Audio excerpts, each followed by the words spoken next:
Hi everyone, it's Katrina. Number 10. Dragon's Breath Cave. Dragon's Breath Cave is a spectacular and terrifying place in the African country of Namibia. It was discovered in 1986, deep in the sandy wasteland of the Kalahari Desert. Within this landscape of desert sand and waterless scrublands, the cave is almost invisible. Its entrance is little more than a shadow, a dark and yawning cave mouth that leads down into darkness. The cave earned its unique name because when it was discovered by a team with the South African Speleological Association, they described standing at its mouth like standing in front of the mouth of a dragon. The humid air that gushed out of the cave's opening felt like the sticky exhalation of a fire-breathing beast. Unfortunately, there are no fire-breathing monsters inside the cave. It's mostly water. In such a dry and hot place, it's a bit of a shock to find an unlimited source of water hiding just underneath the surface. After scrambling down into the depths of the cavern for hundreds of feet, there is an underground lake. This lake is so deep that divers have no idea how deep it really is. They've only managed to go about 400 feet down, and still the darkness of the subterranean world stretches on before them. But this place is not devoid of life. It's filled with unique species of catfish, and almost certainly other creatures that have yet to be found. The cave is incredibly difficult to reach in the first place, and then even harder to explore. There could be all kinds of creepy, eyeless creatures hiding in its dark corridors and flooded passages. Number 9. Haunted Castle Ruins. In the year 1303, King Edward I of England was leading a campaign to conquer the Scottish people. He passed through Nairn on his way to battle and stopped to rest at the foggy and mysterious Rate Castle. The castle was built by the Comyn family less than a decade before the king passed through. The king was good friends with the Comyn. Fast forward to 1442, and the Comyn family, now known as the De Rate family, invited the powerful Macintosh clan to their castle for a feast. The two families had been at each other's throats for decades, and the feast was supposedly to resolve the feud over food and wine. But in reality, the Comyn family was planning to murder their dinner guests. The Macintoshes were tipped off about the scheme, went for dinner anyway, but brought concealed weapons underneath their clothing. The dinner erupted in violence when the Comyns pulled out their swords, and what followed was a brutal slaughter. The fighting killed just about everyone in attendance at the dinner, with heavy casualties on both sides. The chief of the Comyn clan blamed his daughter for alerting the Macintoshes and thwarting the attempted assassinations, so he chased her up the castle stairs to her bedroom. As she tried to jump from a window to escape his wrath, he caught her and cut off her hands. It was shortly after this that the castle was abandoned, and today the creepy ruins are supposedly haunted by a girl with no hands. Number 8. The Temple of the Flayed Lord. Archaeologists in Mexico recently uncovered a horrifying temple that was dedicated to the god Xipe Totec. He was the Flayed Lord, god of skinning humans. He sounds like a deity a deranged serial killer might worship, but in reality he was a popular god of the Popoloca indigenous people over 1,000 years ago. According to researchers with Mexico's National Institute of Anthropology and History, this was the first time anyone discovered a cult center dedicated to Xipe Totec. Archaeologists uncovered altars, sculptures, and monumental stone figures representing flayed victims and skinned skulls. They were all discovered in the state of Puebla, which was occupied by the Popoloca before it was conquered by the Aztec. The Temple of the Flayed Lord was most likely built around the year 1000, and although the god was worshipped by the indigenous people who came before the Aztec, he was absorbed into Aztec mythology. The Aztec associated him with fertility, war, and agriculture. It was only during the spring festival that the Aztec turned to Xipe Totec as their god of violence.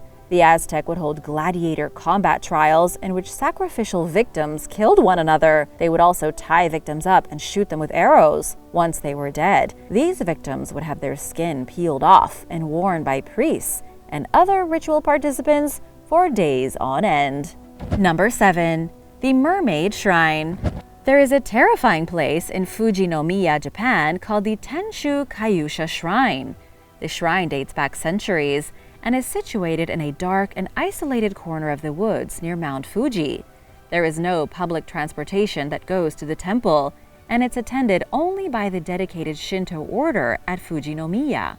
According to the story of the shrine, the mysterious creature kept within its walls was supposedly first seen by Prince Shotoku at Lake Biwa 1400 years ago. The creature told the prince how it had once been a fisherman who trespassed in protected waters and was turned into a hideous beast as punishment. It was mutated into a disgusting, pointy-toothed freak, then forced to live the rest of its life as a gruesome mermaid monster in the lake. The mermaid asked the prince if he could make a shrine to display his body after he had passed, so that it could be a lesson for other fishermen thinking about fishing in sacred waters. The prince founded a temple, displayed the creature's corpse, and its mummified remains are still there today.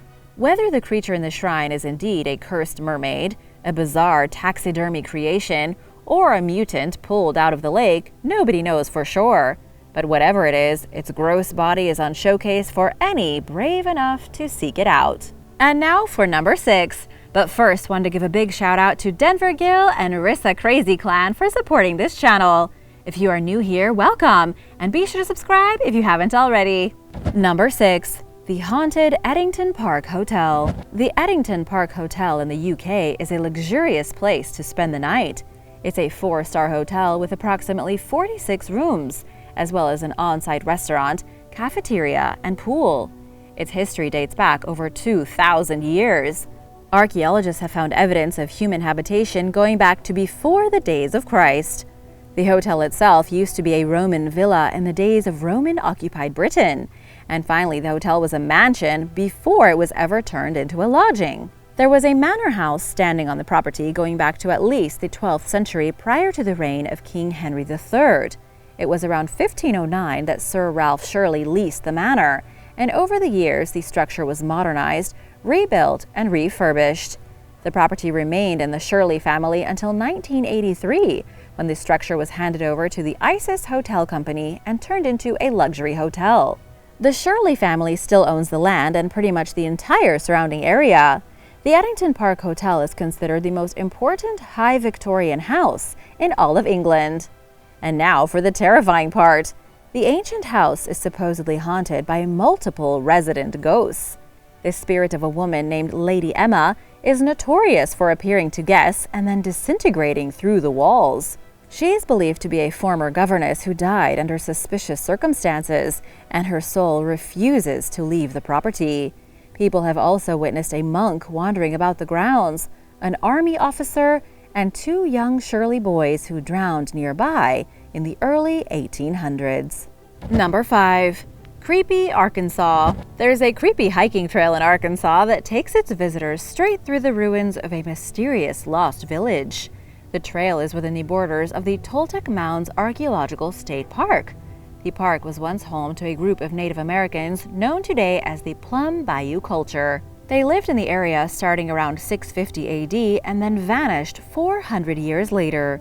The group is shrouded in mystery because archaeologists have never been able to trace their origins or figure out what happened to them. Some believe the Plum Bayou culture originated from the Toltec tribes in Mexico, but that's never been confirmed. There are no structures left behind by these people, but there are approximately 18 mounds within the park. These mounds were once used for ritual activity, with flat-topped platforms for feasts, planning, social gatherings, and much more. This would have been a large and impressive complex on par with many other Native American sites across the U.S. But it's not the mounds that make the hiking trail so creepy. The village mysteriously disappearing is definitely strange, but it gets even stranger. Visitors have reported hearing phantom footsteps and even seeing floating orbs like concentrations of spirit energy in the park at night. Number 4. The Meat Eater. In Turkey, the Assos necropolis can be found in the ancient city of Assos. The city was founded around the year 1000 BC by colonists from Lesbos. The settlers constructed a grand temple to Athena on top of a craggy peak in 530 BC. The region prospered, and Assos turned into one of the philosophical centers of the ancient world.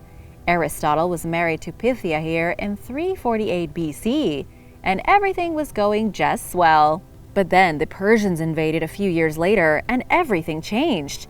Even after Alexander the Great drove the Persians out in 334 BC, Assos never reclaimed its former glory. It wound up being absorbed by the Roman Empire and just becoming another city lost to history. And yet, there is something special about the Assos necropolis. These stone sarcophagi, hiding down in the dark and creepy depths of the graveyard, are meat-eaters.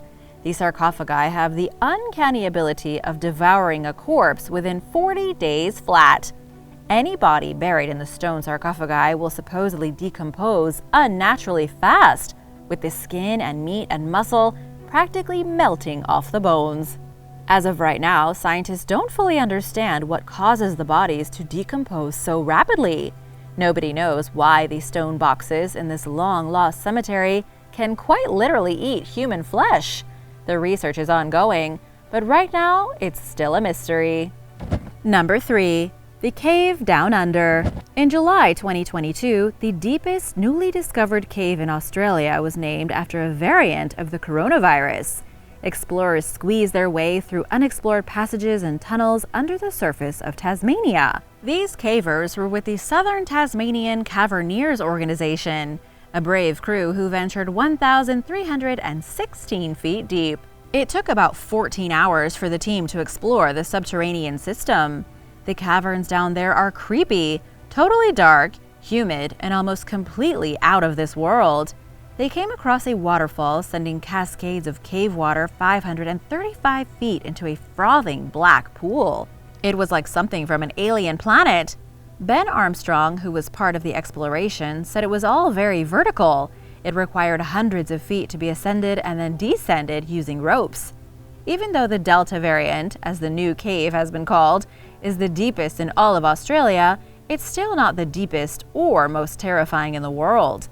The deepest known cave is currently Veryovkina Cave in Abkhazia, which descends under the surface 7,257 feet. Number 2. Medieval monks with worms. Archaeologists with the Cambridge Archaeological Unit in England recently examined the remains of 19 medieval monks buried at the Pease Hill Augustinian Friary. The friary dates back to the 11th century, and the medieval monks were found to have been riddled with worms. The researchers extracted soil samples from around the pelvises of the skeletons. What they found inside the soil was the remains of worms and larvae. 58% of the monks were infected with worms, which was extraordinarily high when compared to the local townsfolk in Cambridge. When the team took similar soil samples from people buried in the nearby town, they found only 32% of the locals to be infected with worms. This was highly unexpected because monks should have had better access to washing facilities than peasants. Monks at a monastery usually had latrines and running water, whereas commoners buried their waste in holes in the backyard. So why were medieval monks at this friary so filthy? The main theory is that it's because they used human waste as fertilizer for their vegetables. The monks may have had access to cleaning facilities, but they likely handled their own waste much more than ordinary peasants. They used their waste as fertilizer, so worm larvae were transferred to vegetables and eaten by the monks. This led to repeated parasitic infections, which is why most of the monks buried in the cemetery had suffered from worms almost all their lives. Number 1. Disturbing tomb marker. Archaeologists discovered the grave marker of a man named Jacob while they were excavating the Beit She'arim cemetery in Israel. The necropolis is a UNESCO World Heritage Site, dating back over 1,800 years. It also contains the bodies of some of the first people to convert to Judaism. Jacob's grave was not found, only his grave marker. Researchers say his tombstone had most likely been separated from his grave during a looting expedition by grave robbers. His final resting place is unknown, but that might be for the best. His gravestone was discovered with a ghoulish message on it, one warning everyone to stay away from his final resting place. The grave marker has his name clearly written in what appears to be blood. He was known during his life as Jacob the Proselyte, and he had recently converted to Judaism. The rest of the message on his tombstone reads, "Any who open this grave will be cursed." Clearly, Jacob didn't want anyone messing with his bones after he was gone. He even went out of his way to paint the message in red to mimic blood. Thanks for watching! Which of these creepy places would you love to visit for yourself? Let me know in the comments below, and be sure to subscribe if you haven't already. See you next time. Bye!